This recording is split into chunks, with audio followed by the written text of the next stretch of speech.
1장 22절부터 29절까지 말씀을 보겠습니다. 고린도 후서 11장 22절부터 29절까지 말씀을 봉독해 올리겠습니다. 신약성경 298페이지에 나와 있는데 제가 가지고 있는 성경으로 385페이지 있습니다. 아마도 385페이지가 더 많을 줄 아니까 잘 참고하실 수 있기를 바랍니다. 제가 말씀을 봉독하겠습니다. 그들이 히브리인이냐 나도 그러하며 그들이 이스라엘인이냐 나도 그러하며 그들이 아브라함의 후손이냐 나도 그러하며 그들이 그리스도의 일꾼이냐 정신없는 말을 하거니와 나는 더욱 그러하도다. 내가 수고를 넘치도록 하고 옥에 갇히기도 더 많이 하고 매도 수없이 맞고 여러 번 죽을 뻔하였으니 유대인들에게 40에서 하나 감한 매를 5번 맞았으며 3번 태장으로 맞고 1번 돌로 맞고 3번 파손하고 1주야를 깊은 바다에서 지냈으며 여러 번 여행하면서 강의 위험과 강도의 위험과 동족의 위험과 이방인의 위험과 신의 위험과 광야의 위험과 바다의 위험과 거짓 형제 중의 위험을 당하고 또 수고하며 애쓰고 여러 번 자지 못하고 줄이며 목마르고 여러 번 굶고 춥고 헐벗었노라. 이 외의 일을 고사하고 아직도 날마다 내 속에 눌리는 일이 있으니 곧 모든 교회를 위하는 염려하는 것이라. 누가 약하면 내가 약하지 아니하며 누가 실족하게 되면 내가 애타지 아니하더냐. 아멘, 아멘. 네, 이제 헌화식을 집례하겠습니다. 오늘 헌화식을 행하는 부모님들과 그리고 아이들까지 다 같이 자리에서 일어나십니다.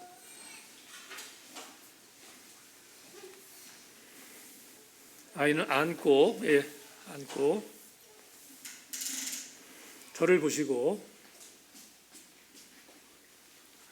회중들 앞에서 이제 문답을 하겠는데 우리 부모님들은 큰 소리로 아멘으로 대답해 주시기를 바랍니다.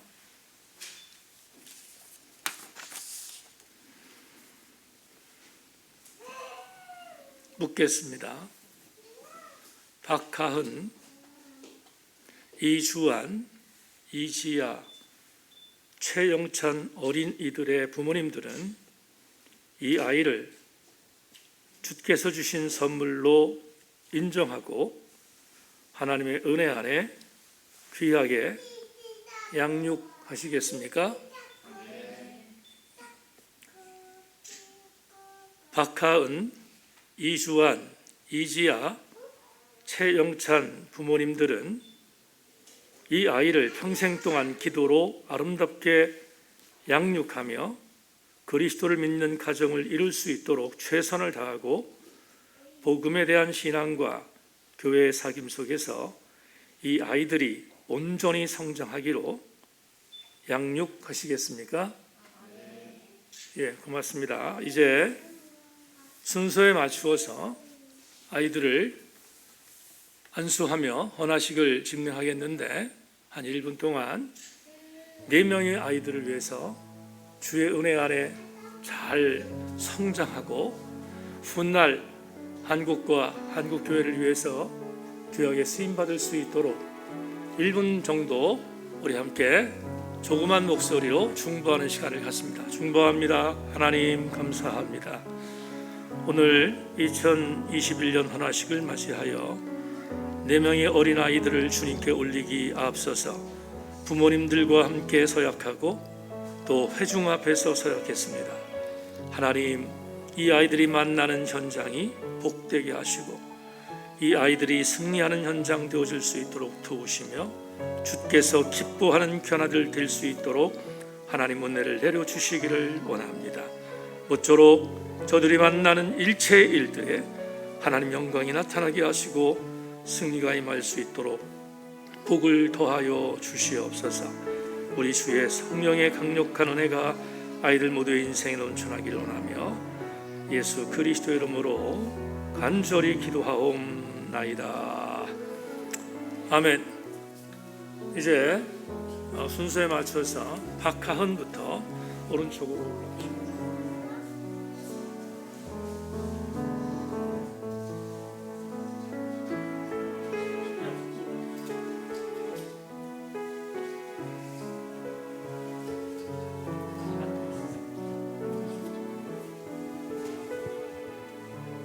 다 같이 기도하겠습니다. 박하은을 하나님께 봉헌하오니 주 예수 그리스도의 은혜와 하나님 아버지의 사랑과 성령의 보호하신 축복이 하은이 위에 항상 함께 하시기를 예수 그리스도의 이름으로 축복하며 기도하옵나이다. 아멘. 내려가세요.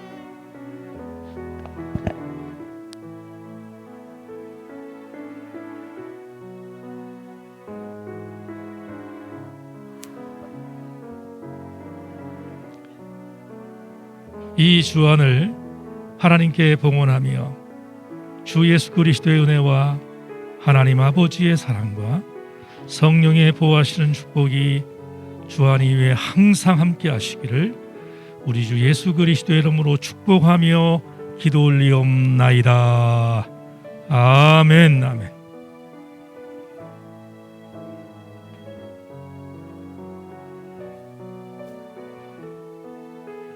이 지하를 하나님께 봉헌하오니 주 예수 그리스도의 은혜와 하나님 아버지의 사랑과 성령의 보호하시는 축복이 지하 위에 항상 함께 하시기를 우리 주 예수 그리스도의 이름으로 축복하며 기도하옵나이다.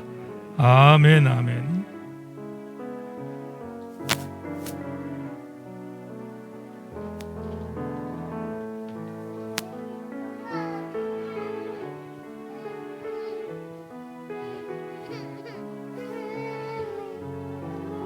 최영찬을 하나님께 봉헌하오니 주 예수 그리스도의 은혜와 하나님 아버지의 사랑과 성령의 보호하신 축복이 영찬이 위에 항상 함께 하시기를 우리 주 예수 그리스도의 이름으로 축복하며 기도 올리옵나이다. 아멘. 아멘. 예.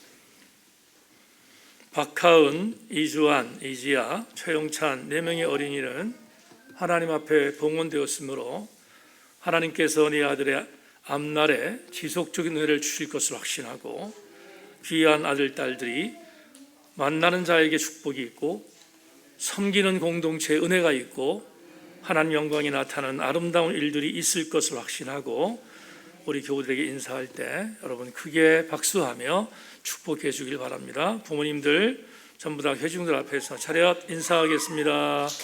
예,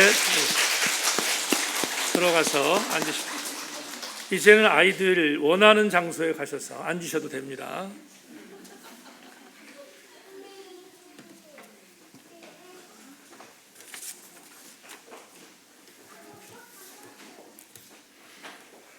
네. 말씀을 듣기 전에 주님이 아파하심으로라는 찬양을 오늘 어린이 주일이지만 제가 원래 절기설교 별로 좋아하지 않는다는 거 아시고 오늘 이 찬양 함께 설교에 관계 있는 찬양 드리고 말씀 나누겠습니다.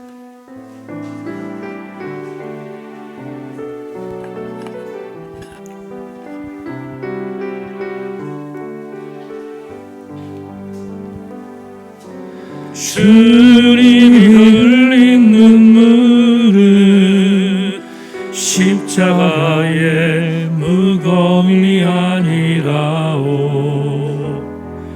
우리의 무지함을 아파하시며 흘리신 눈물이었소.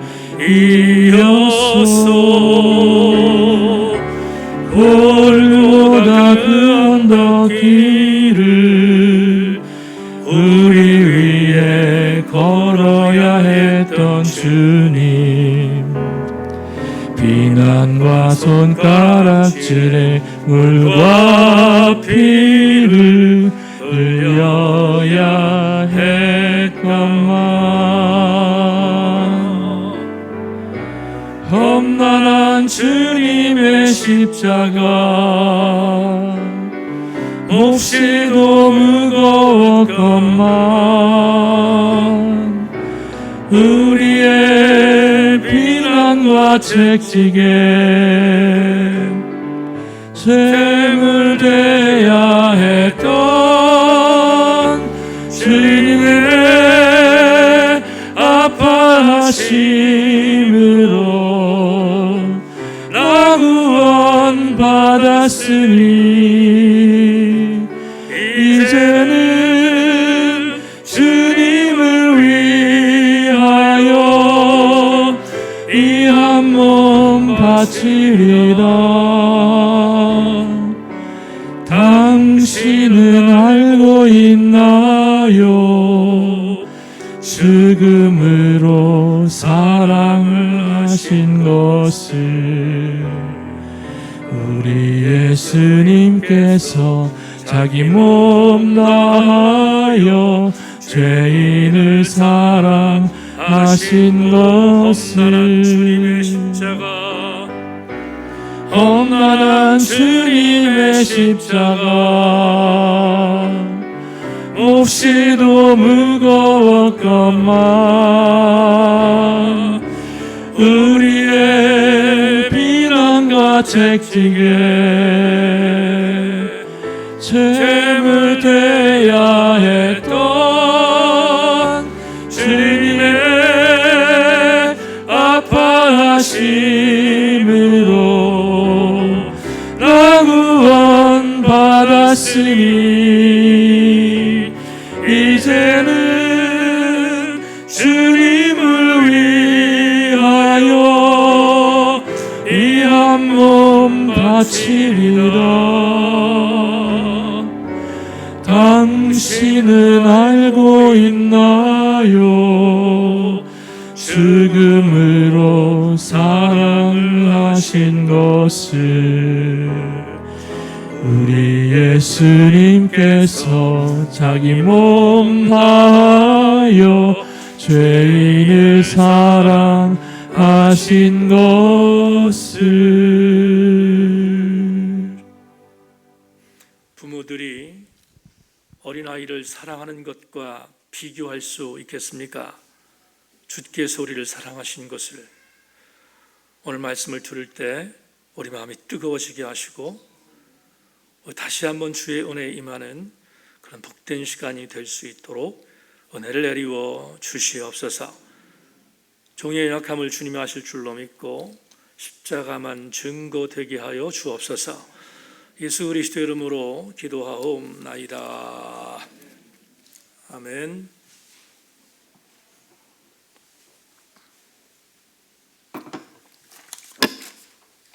오늘 2021년 어린이 주일에 우리 교들과 나눌 말씀의 제목은 기승전 교회라는 제목을 갖고 말씀의 은혜를 함께 나누겠습니다. 은혜로운 시간 되기를 소망합니다. 2015년에 터키에 성지순례를 다녀왔습니다. 많은 사람들이 터키를 다녀온 이후에 제게 질문했습니다. 터키에서 가장 기억에 남는 곳이 어디냐고 물었습니다. 주저하지 않고 로마의 제국의 핍박을 피해서 신앙의 자유를 위하여 지하로 들어가 지하에서 신앙생활했던 그들의 장소인 데린구이를 갔을 때가 가장 생각나는 장소였습니다. 이렇게 대답했습니다. 그러나 그곳에서는 감동은 있었지만 눈물을 흘린 적이 없습니다. 제가 터키를 성지순례하는 동안 눈물을 흘렸던 기억이 생생한 장소는 따로 있습니다. 바로 타우루스 산맥을 넘을 때였습니다.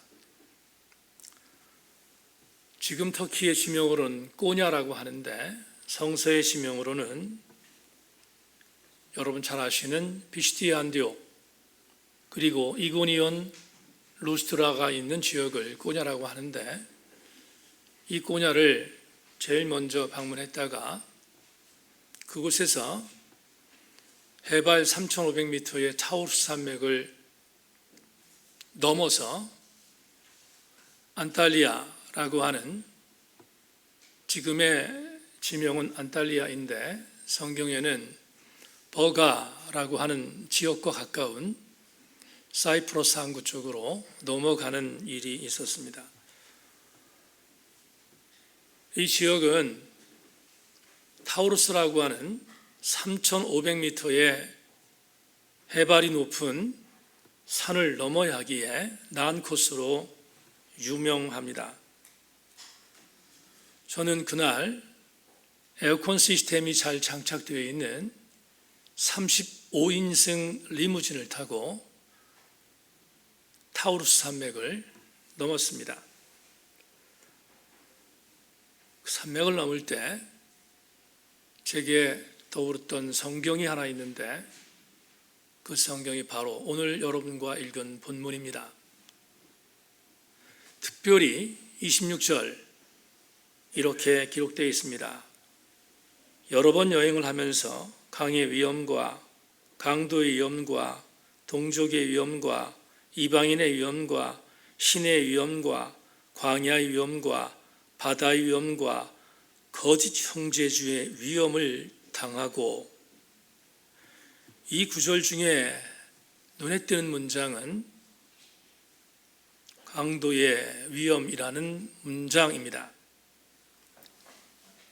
혹자는 항구였던 안탈리아, 사이프러스 항구에서 어업에 종사하다가 실직을 하면 그들이 이구동성으로 몰려들었던 또 다른 장소가 있는데 그 장소가 바로 타우루스 산맥이었습니다.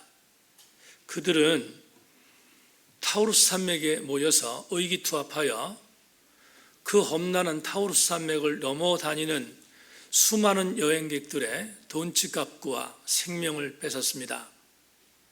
그들의 이름을 호모나데시안이라고 하는데 호모나데시안의 산적들로 변해서 수많은 사람들에게 피해를 주었던 장소가 바로 타우루스입니다.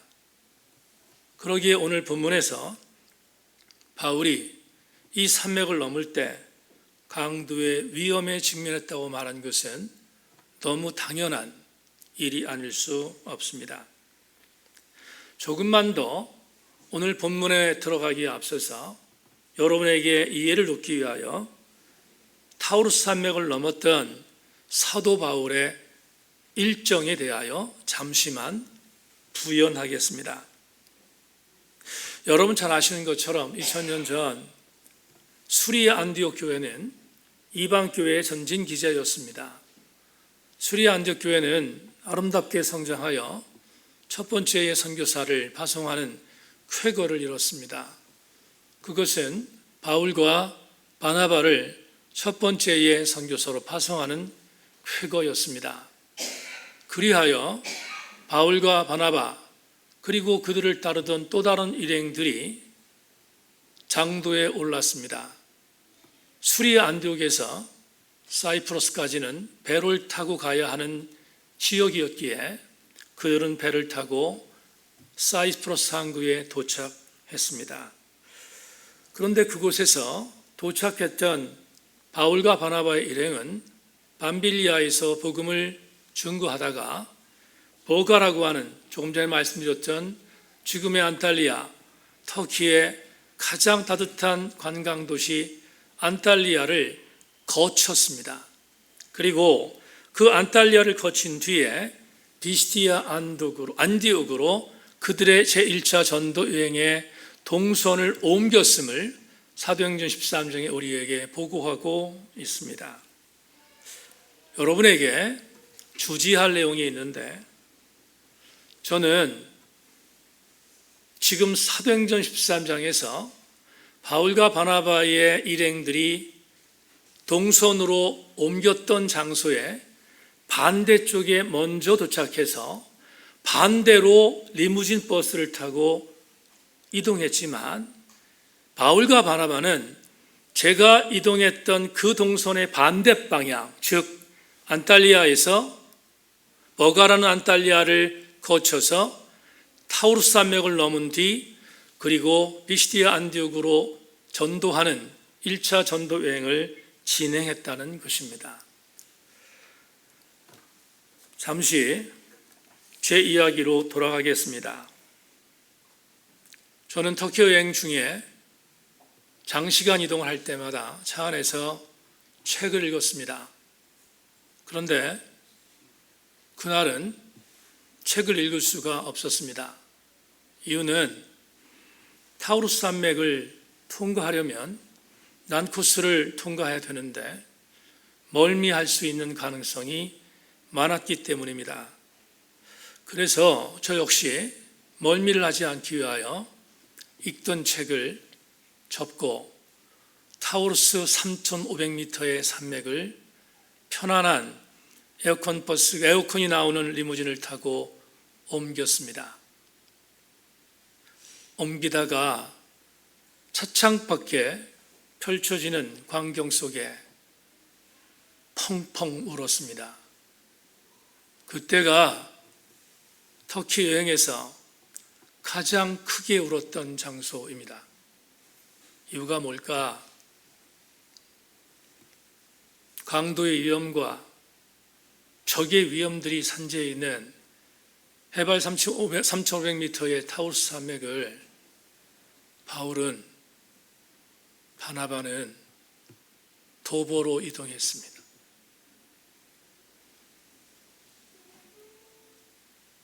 학자들은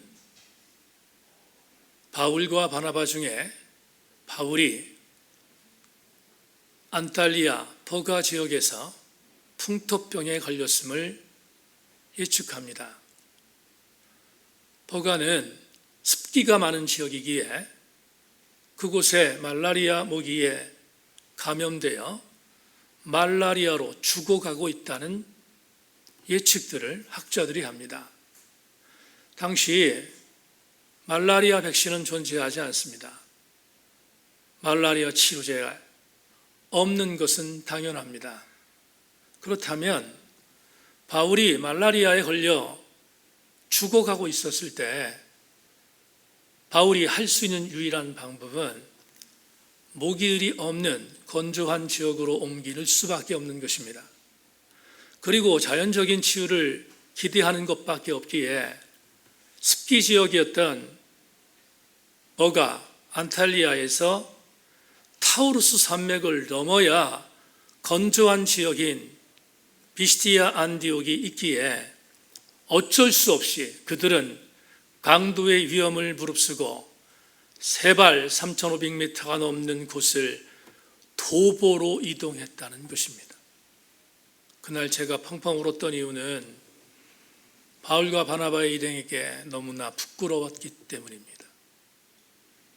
그들은 예수 그리스도의 복음으로, 한 가지 복음으로 목숨이 왔다 갔다 하는 어간에 오직 복음을 갖고 비시디아 안디옥으로 도보로 걸었다는 그들과 35인승 에어컨 버스에 나와 편안하게 타우루스 산맥을 넘고 있는 2000년 이후에 이강동 목사는 너무 부끄러워 울지 않을 수 없었습니다.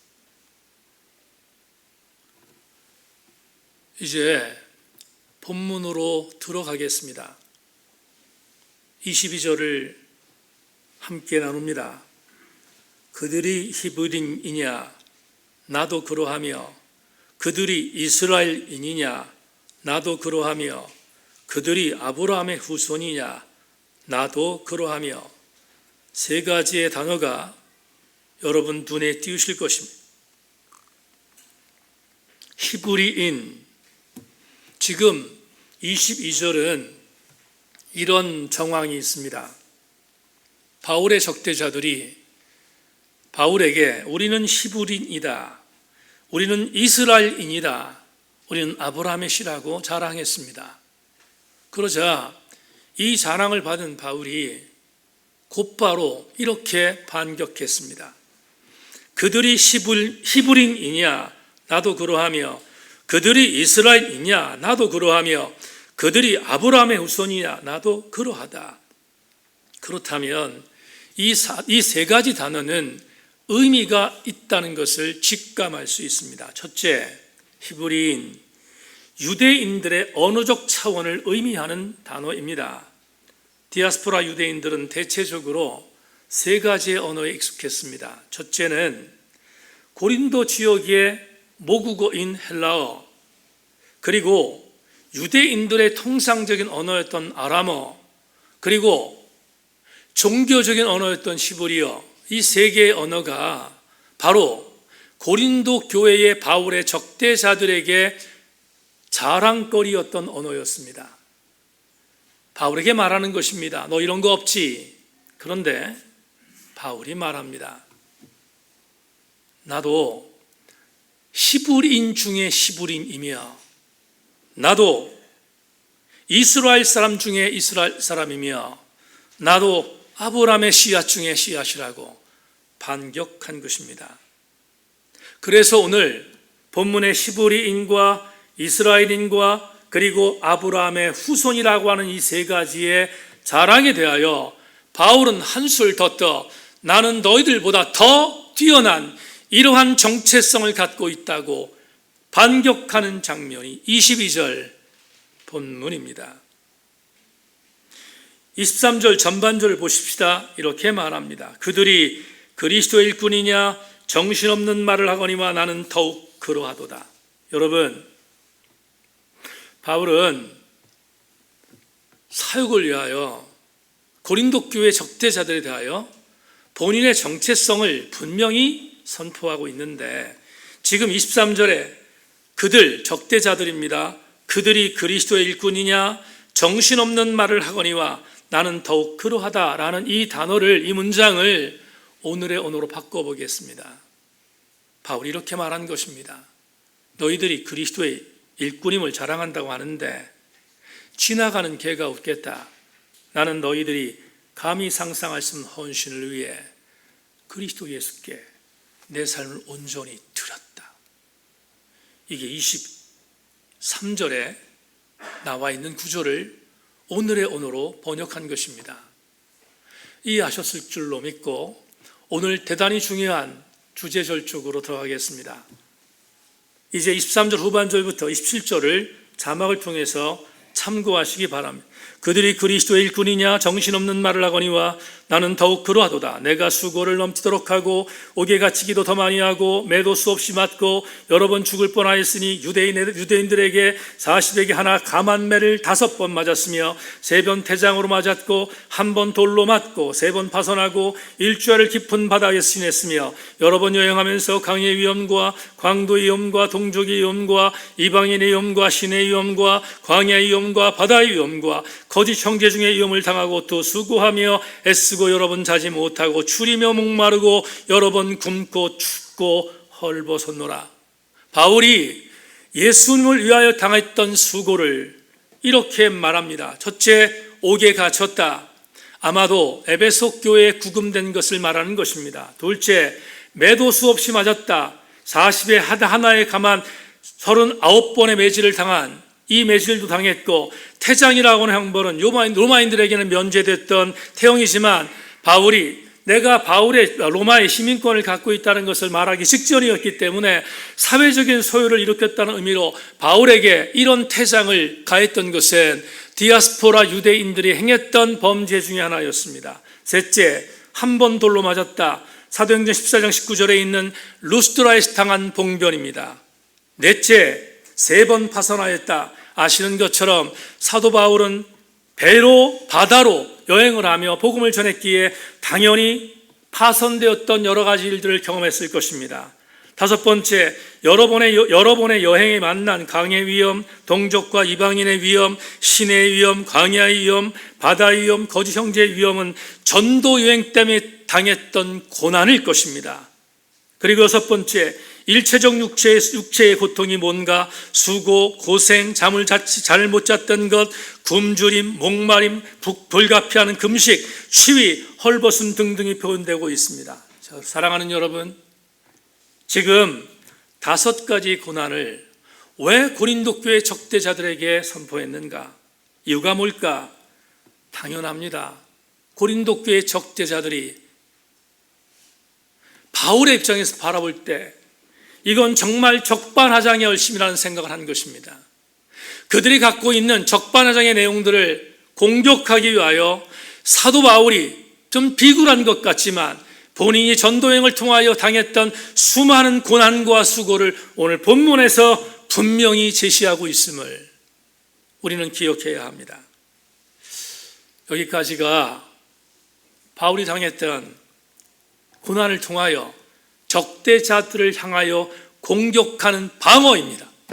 그런데 설교 준비하다가 이제 말씀드릴 이 마지막 이 구절이 저를 뜨겁게 했습니다.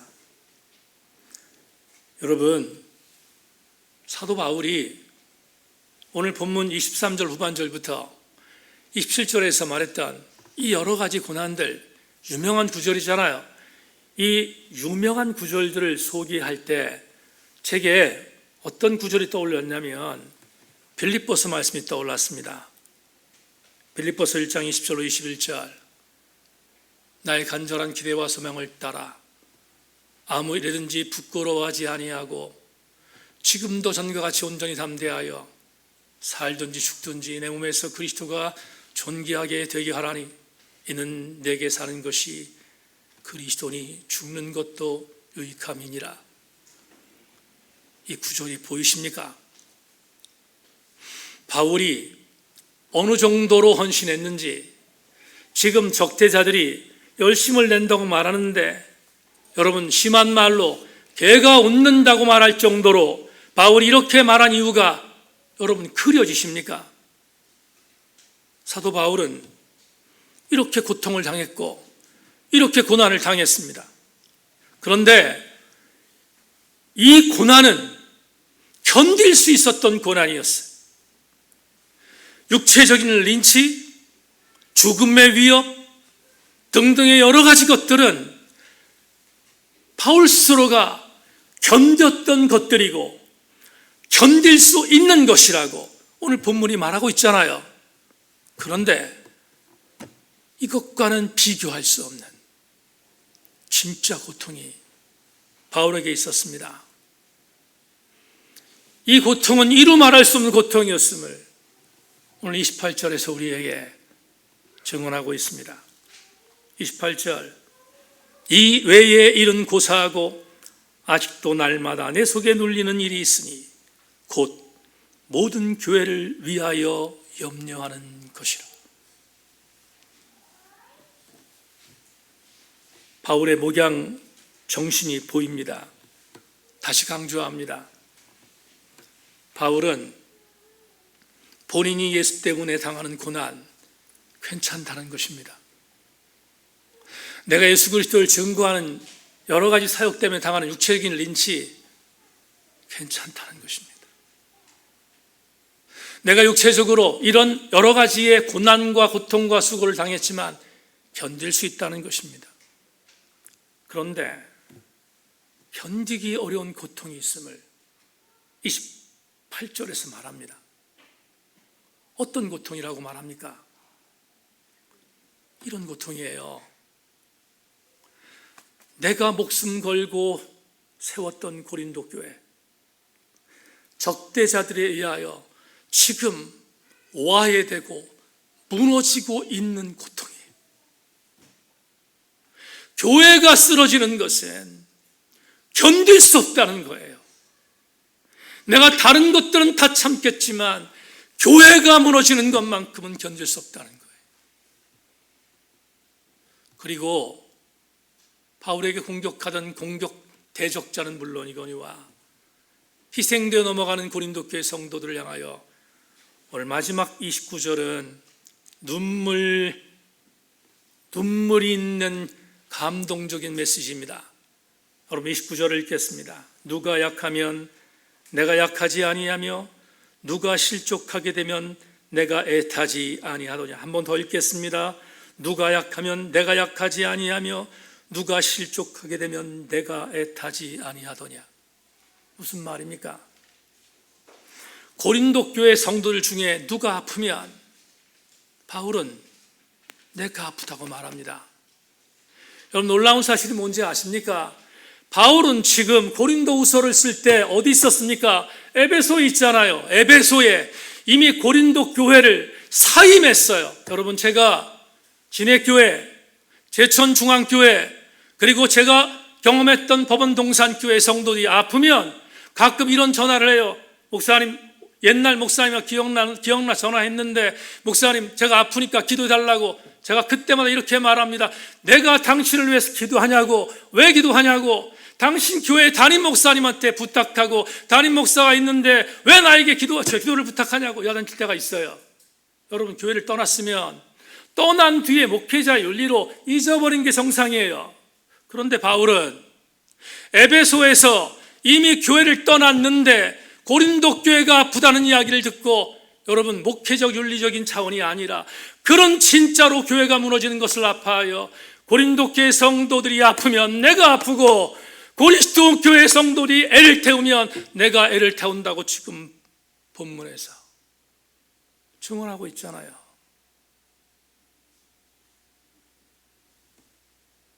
왜 바울은 이렇게 엄청난 선포를 하고 있습니까?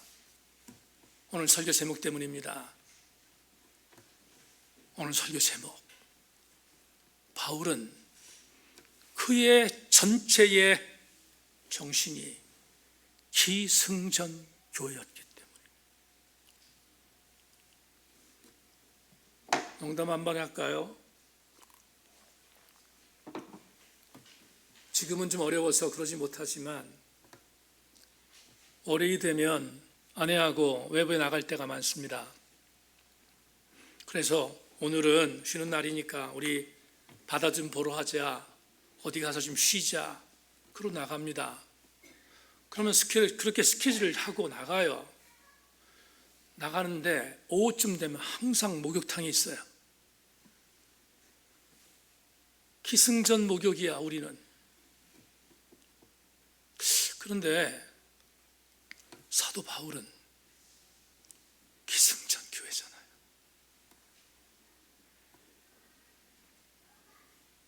바울의 마음이 보이십니까? 사도 바울은 교회를 이렇게 말합니다. 고린도 12장 27절 너희는 그리스도의 몸이요 지체의 각 부분이라. 디모데전서 3장 15절 만일 내가 지체하면 너로 하여금 하나님의 집에서 어떻게 행해야 할지를 알게 하려 함이니 이 집은 살아계신 하나님의 교회요 진리요 기둥이요 터이다. 그렇다면 바울은 교회를 그냥 세워진 건물로 인정하지 않은 거예요. 왜 기승전 교회였을까? 교회는 그리스도 예수께서 주인이시고 머리이시고 우리는 그 안에 있는 지체임을 믿었기에 바울은 기승전 교회였다는 것입니다. 그러기에 오늘 본문 28절 29절의 말씀은 정답이지 않겠습니까? 이 외에 이런 고사하고 아직도 날마다 내 속에 눌리는 일이 있으니 곧 모든 교회를 위하여 염려하는 것이라. 누가 약하면 내가 약하지 아니하며 누가 실족하게 되면 내가 애타지 아니하더냐. 바울의 목회 철학은 기승전 교회였습니다.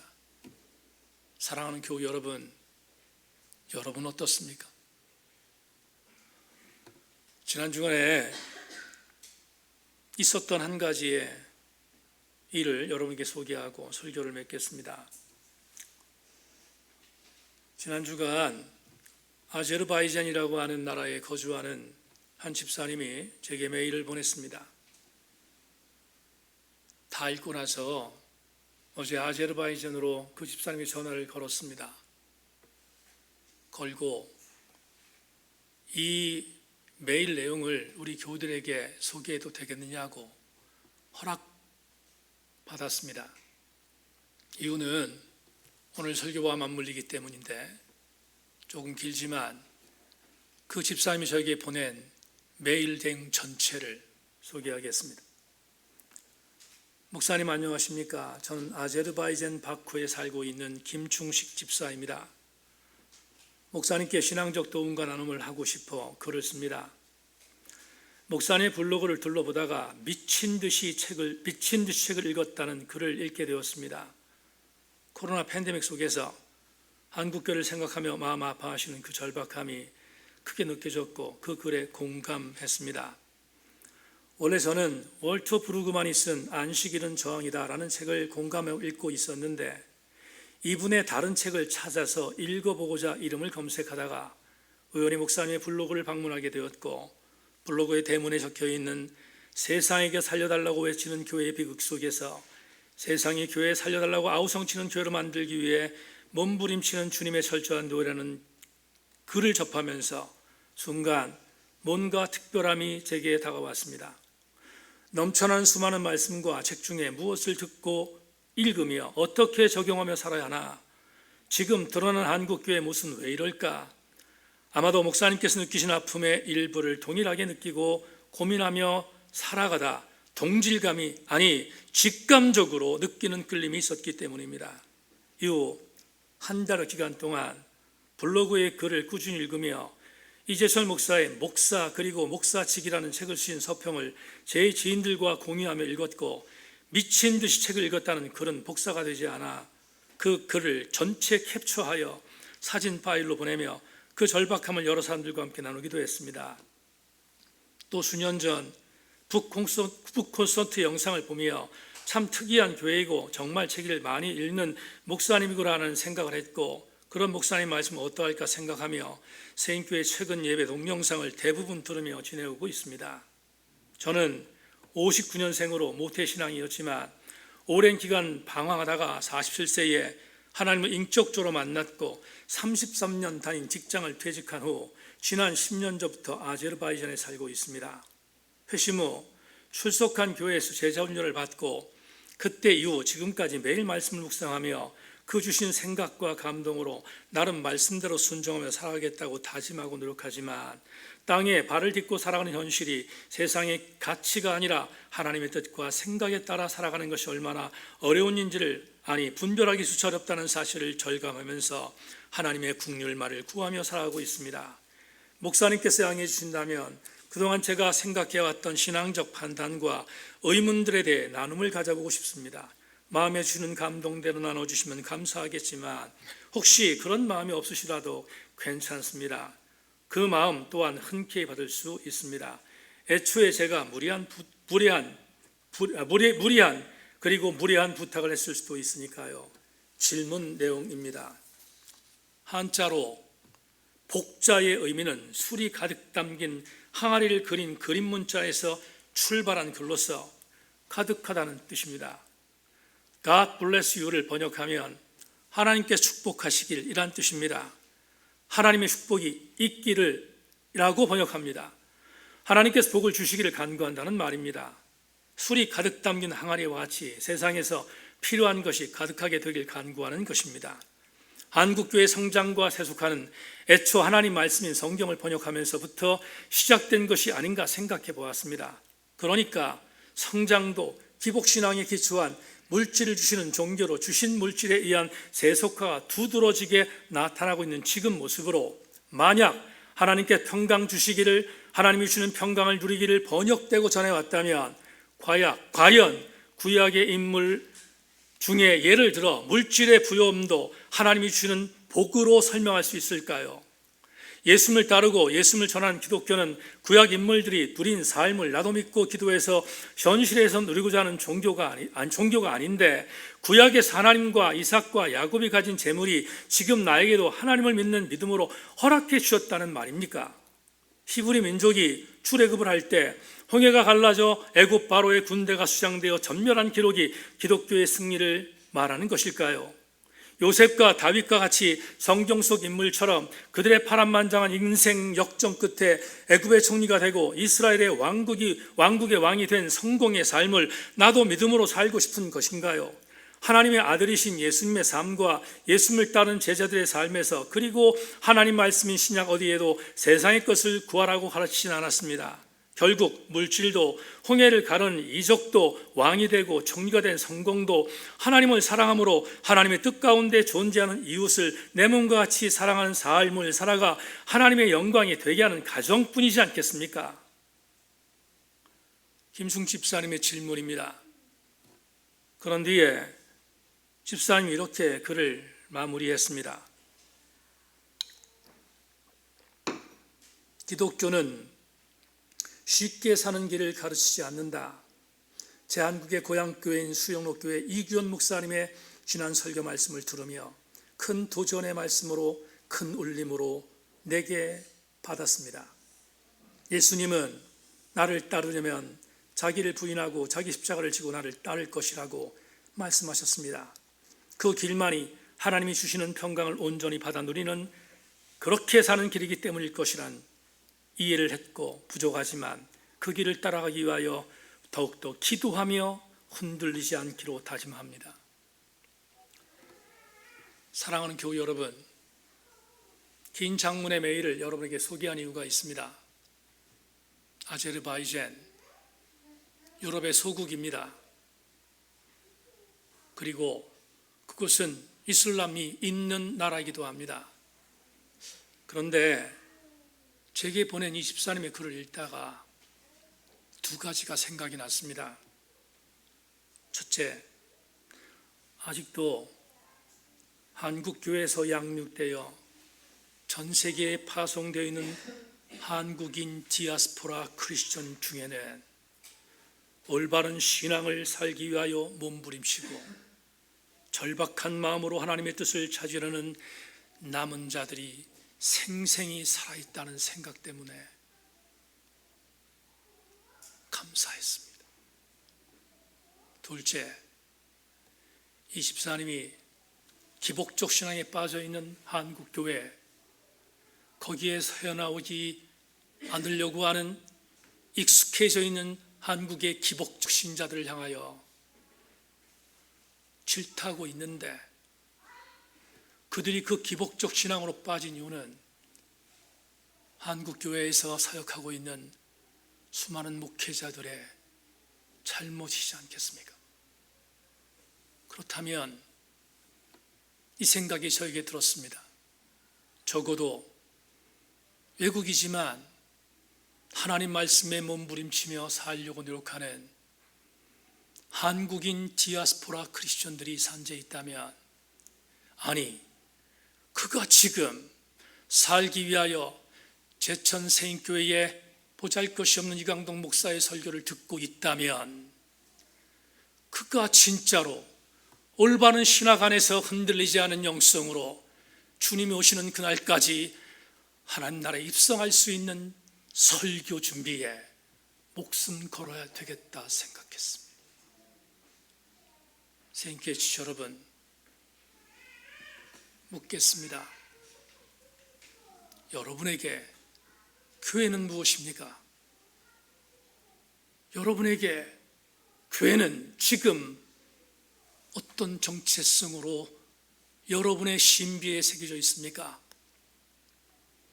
교회를 통하여 나는 기승전 권력을 차지하고, 교회를 통하여 나는 기승전 물질을 추구하고, 교회를 통하여 난 기승전 헤게모니를 취하고, 기승전 자녀들의 승리만을 위하여 달려간다면 여러분들은 지금 무늬만 그리스도인이지 않겠습니까?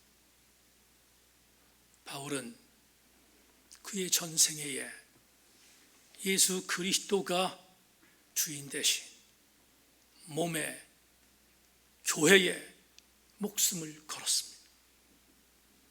오늘 어린이 주일 사랑하는 교회 여러분, 아파하는 한국교회를 위하여 우리 세인교회 모든 교우들이 기승전 주님의 교회이기를 소망하며 그것으로 인하여 승리하는 한 주간 살아갈 수 있기를 주님의 이름으로 축원합니다.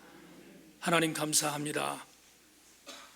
오늘 어린이 주일을 맞이하여 바울이 목숨 걸었던 교회 바로 세우기가 우리에게 어떤 의미인지를 생각했습니다. 하나님, 세인교회 성도들도 교회를 사랑하게 하시고 교회의 은혜를 사모하게 하여 주옵소서. 그리하여 저들 모두가 주의 은혜 안에 아름답게 거주하다 하나님 나라의 여행 속에 승리할 수 있도록 축복하여 주시옵소서. 우리 주 예수 그리스도 이름으로 기도하옵나이다.